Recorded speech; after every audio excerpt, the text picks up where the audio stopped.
శ్రీమాత్రే నమః మీ మనసులో ఒక పాత జ్ఞాపకం మెరుపులా తాకబోతోంది. దాన్ని ఎలా నిర్వహించాలో తెలిస్తే ఈరోజు మీకు అద్భుతంగా మారుతుంది. సింహరాశి వారికి మంగళవారం 21 జూలై 2026 నాడు పండిత్ సూర్యప్రకాష్ మీతో ముఖ్యమైన విషయం చెప్పాలనుకుంటున్నాను. ప్రియమైన బిడ్డలారా, ఈరోజు మీ రాశిలోనే శుక్రుడు అంటే ప్రేమ మరియు సౌందర్యానికి అధిపతి అయిన గ్రహం కేతువుతో కలిసి సంచరిస్తున్నాడు. కేతువు అంటే ఆధ్యాత్మిక విముక్తిని సూచించే ఛాయాగ్రహం.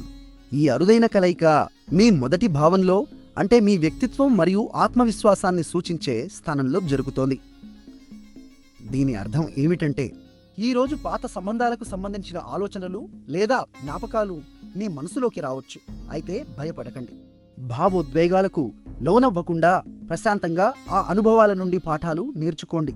ఈరోజు కుజుడి ప్రభావం బలంగా ఉంది, ఎందుకంటే మంగళవారం కుజగ్రహానికి అధిపతి. అంతేకాకుండా చంద్రుడు ఇప్పుడు చిత్ర నక్షత్రంలో ఉన్నాడు. ఈ నక్షత్రానికి అధిపతి కూడా కుజుడే. కాబట్టి ఈరోజు ధైర్యంగా నిర్ణయాలు తీసుకునే శక్తి మీకు ఉంటుంది.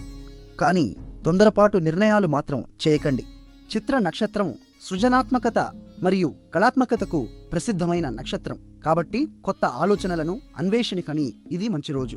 హనుమంతుడిని ప్రార్థించడం వల్ల ధైర్యం మరియు ఆత్మస్థైర్యం పెరుగుతాయి. మీ అదృష్ట సంఖ్య 3 మరియు ఎరుపు రంగు దుస్తులు ధరిస్తే మీ ఆత్మవిశ్వాసం రెట్టింపు అవుతుంది. ఈ రోజు అత్యంత శుభమైన సమయం అభిజిత్ ముహూర్తం అంటే రోజులో అత్యంత మంచి ఘడియ 11:54 నుండి 12:46 వరకు ఉంటుంది. రాహుకాలం అంటే కొత్త పనులు మొదలు పెట్టకూడని సమయం మధ్యాహ్నం 3:33 నుండి సాయంత్రం 5:09 వరకు ఉంటుంది. నిన్న మా అంచనా మీకు సరిగ్గా ఉందా? కామెంట్లో చెప్పండి. వీడియో నచ్చితే లైక్ చేయండి, షేర్ చేయండి, మా ఛానల్ను సబ్స్క్రైబ్ చేయండి. ఓం అంగారకాయ నమః అని 3 సార్లు జపించండి. హనుమంతుడి ఆశీర్వాదం మీకు రక్షగా నిలుస్తుంది.